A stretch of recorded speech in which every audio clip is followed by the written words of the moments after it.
Hey everyone.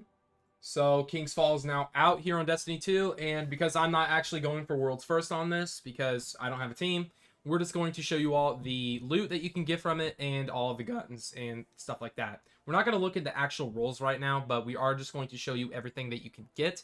So first things first is Touch of Malice. I am going to talk about this because it is an exotic. Pretty much how this gun works is it has Touch of Malice intrinsic trait.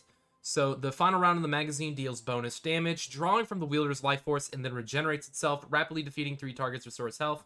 This thing basically has infinite uh, ammo in the magazine, so that's really, really cool there. It also has a catalyst, which you will see what that does when people unlock that, and it also has charged with blight. Precision hits drain combatant's life force and charge up a ball of darkness. R press and then fire, or you reload press and then fire to unleash the blighted projectile, shrouding combatants in darkness and temporarily blinding them. So this is definitely new here for Destiny 2, and I think that should be a pretty cool change. So can't wait to see how that plays out in PvE and PvP. And you could see the ornament slightly there. We're not really going to get into that, but next things to next, we'll check for auto rifles. I don't actually see one, so we're going to assume that there isn't one. I know there is a scout rifle from back in the day. Here it is, the Doom of Chelchis, or Kelchis, whatever it is.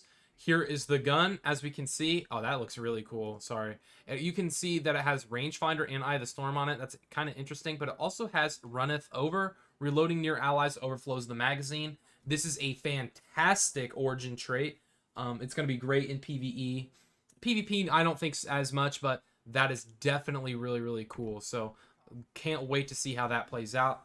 Next, we have a pulse rifle. Oh, actually, really quick before we go there, this is a 180 round per minute. It is very similar to something like the Hung Jury, and 180s are pretty decent. So if this thing can roll with box breathing, this will be an absolute monster in PvP. Next, we have the Smite of Marine, whatever. It's a 390 RPM, so it's definitely not meta, but maybe if it rolls with good stuff, it could be pretty good there. You can get Vorpal as well. Stats for all. Adaptive frame. Not really too great in my opinion, but we'll see how that goes in PvE and PvP when we get the rolls eventually. Next, we have Zaouli's Bane. Wow, I'm like butchering that. It is a 140 hand cannon. Now, this seems like it's going to be a PvE god because you can get explosive payload on that and right here. So if you can get something similar to like what Fatebringer can get, this will definitely be really, really good. Honestly, because of the origin trait. So that is very interesting to see. And of course, you can craft all of these, so that is very nice as well. I do not believe there is an SMG because there wasn't one in the base game, obviously. And same thing with the sidearm. There is also no bow. Going on to shotguns, I don't believe there actually is a shotgun. Nope. Definitely not a grenade launcher. Those weren't in Destiny 1. As for our fusion rifles, we do have one, the Mida's Reckoning, Midha's, I don't know. It is a 960. It is similar to something like Wisdom Rebuke, as you can see here. It also has the runneth over. This roll has hip fire and surrounded, so you know you can roll with those if you do end up getting that. Now, as for sniper rifles, I believe there actually is a sniper rifle. Yes, there is. And it already seems like it's going to be a good gun because you can roll with snapshot there. And I know you can craft this as well. It is also a 90 RPM. I think that just makes it a high impact. No. So it's similar to something like a Beloved or a Galu. So these are very, very cool. And if you can roll with something good in this slot as well, this could be an absolute monster in PvP. But can't wait to see how that shakes out. Definitely not going to be a trace rifle or a glaive. Now, I don't believe there is a sword from this raid, but I do believe that there is not a GL or rock. I don't even think there's a rocket. I think there actually was it was a machine gun, right? Yes. So we have the Quillim's Terminus. So this is a 360 RPM.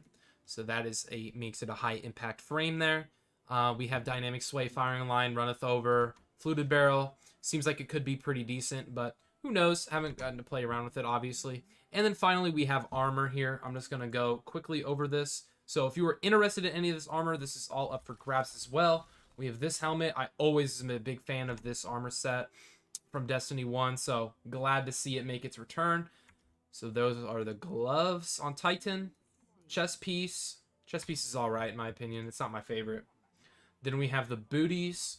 And finally, the Warren Newman's mark. And of course, we'll go over the other classes as well, but I think basically for me, the helmet is the nicest. Next, we're going to go with the Hunter here. Sorry, one more. Okay, so this is the Hunter helmet. Always not really my favorite. It's all right. Then we have the gloves. Decent. Then we have the chest piece. I don't know. This armor set's okay. Those are the boots. And finally, the cape or the mark or hunter cloak. Actually, a pretty nice cloak in my opinion. I'm a big fan of it. So that's very nice. And finally, the warlock. Warlock has some decent pieces if you ask me. I actually do like this helmet. There's the helmet. Classic Destiny 1 one. There are the gloves. Pretty basic. Then we have the Chasm of Yule chest piece. Not my favorite, to be honest. I'm mainly here for the guns. But then we have the boots. And finally, the mark. Which is actually pretty cool in my opinion. I do like the bond a lot. But that is it for the loot that you can get from King's Fall. I hope this all helped you all out. And I hope you enjoy getting these guns and completing King's Fall. So thank you all very much for watching. And I'll catch you in the next one.